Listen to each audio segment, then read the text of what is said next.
I am not okay.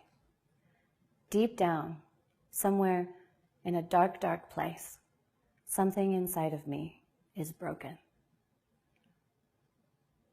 This belief is called the spiritual wound, and it's created through toxic shame.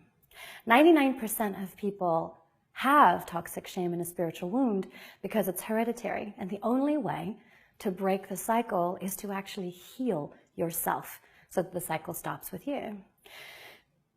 How toxic shame and the spiritual wound is created is really very simple to understand. As an infant and a young child growing up through childhood, we require a few essential things from our parents in order to be healed, whole, and complete. We need to be accepted by them in entirety, the good, the bad, and the ugly. All parts of us have to be okay. We need to be able to trust our caretaker's love, to know that it's going to always be there and never leave us. We need a lot of gentle physical touching and stroking. We need to be respected and taken seriously. We also need our mothers, or primary caretaker if it's not our mothers, to have their own sense of I amness, to have their own sense of identity, to know who they are on the inside. We need our mothers to understand the world and know their place within it and feel comfortable in their place within the world. We need our mothers to trust the world, to have a belief that everything is always going to turn out okay, rather than be distrusting of it. And we need our mothers to be comfortable with their bodies and feel relaxed within it. When this doesn't happen, when one of these things are missing, we become spiritually wounded and we start developing toxic shame. We receive the belief, who I am isn't good enough. And it might be directly through something that one of our parents says to us, but it might just be a look, an expression, a glance, a glimpse of disappointment in their eyes that we see. And that thought, who I am is not okay, is solidified deep within us. When that happens, there's a fracturing of the soul. The authentic self is found to be lacking. It doesn't get us our basic needs met. And so what happens is we take the authentic self, the original identity, and we put it on the back burner. Now, all of this happens unconsciously because this can happen as early as infancy. This is not a decision that we make. This is something that happens just by itself. Authentic self on the back burner.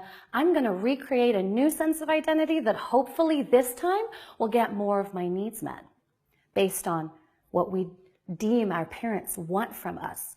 As this fake sense of self continues to receive more and more validation, the separation between the authentic self and this new fake sense of self gets further and further apart. Sometimes we become so committed to the new fake sense of self that we forget that there was ever an original version of ourselves. And this is where imposter syndrome can come from. The more this is validated, and the more toxic shame we have, we then turn into and become an adult that has a wounded inner child, a child that did not get its needs met. And there are a variety of different ways that a wounded inner child can contaminate adulthood. One of the ways that the wounded inner child can contaminate adulthood is through codependence. Codependence is when you lack your own individual sense of identity, and so you need to get it from outside of you. Now, it can come in the form of a relationship whereby you need another person to make you happy, to fulfill your needs, things like that. You know, you're a knight in shining armor, you need to be rescued. And taking over responsibility for other people's challenges, or laying awake at night, feeling anxious about things that are going on with other people, codependence. Or it can be that need, that insatiable need to constantly get validated. And that ties in a little bit to narcissistic disorders, which we'll get to in a minute.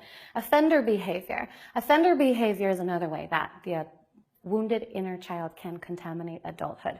And this is violence. So it can be physical violence, it can be emotional violence, or it can be psychological violence. Now, this could be something as intense as actual physical violence, or it can be something as innocuous, as kind of under the radar, as gaslighting. All of those things are some type of violence. We also have narcissistic disorders. Now, As an infant, we have a natural narcissism. We need constant love, constant attention in order to be okay.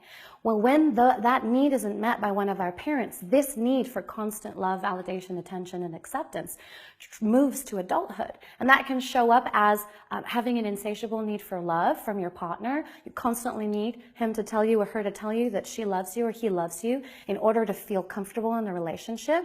Or it can be social media. You need to check on your likes. How many comments did you get from each individual post? And then that feeling of disappointment when it didn't turn out as great as it did. So the narcissistic disorders can show up in all different varieties of ways. Trust issues. Do you have issues trusting people? Do you have a hard time accepting people? Do you have issues trusting the world? Acting out or acting in. This is taking a situation from childhood, and acting out is when you replay it in relationships. That can be romantic or friendships over and over again. So you get stuck in the same pattern, the same cycle. Or acting in is when you take the cycle, let's say that it was neglect, and you direct it towards yourself. So acting in would be you constantly neglect your own needs. Acting out would be you constantly find people who will have a tendency to neglect you.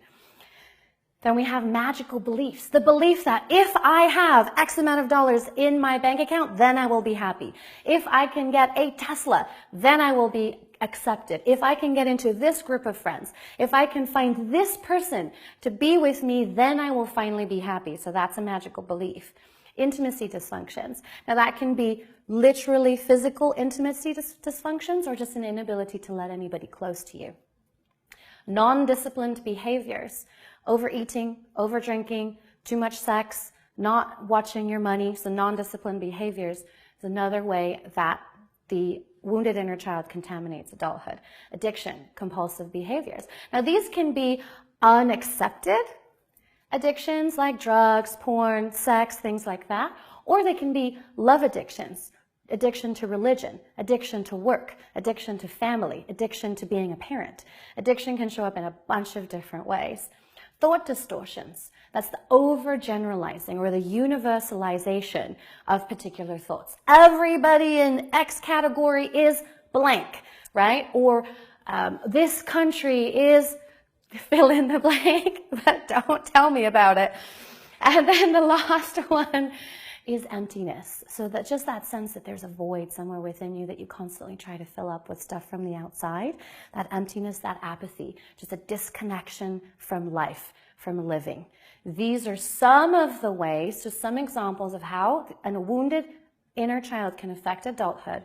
And because it's not possible to go back in time and have your parents give you what you needed in order to become whole and healed, the only way to heal is to reparent yourself. When it's done right, you can create a sense of wholeness, a sense of contentment, a sense of I am fine just as I am. I can catch myself. I don't need nobody. But not in a resistance, angry kind of way. It's like, I don't need nobody, but come on in, everybody.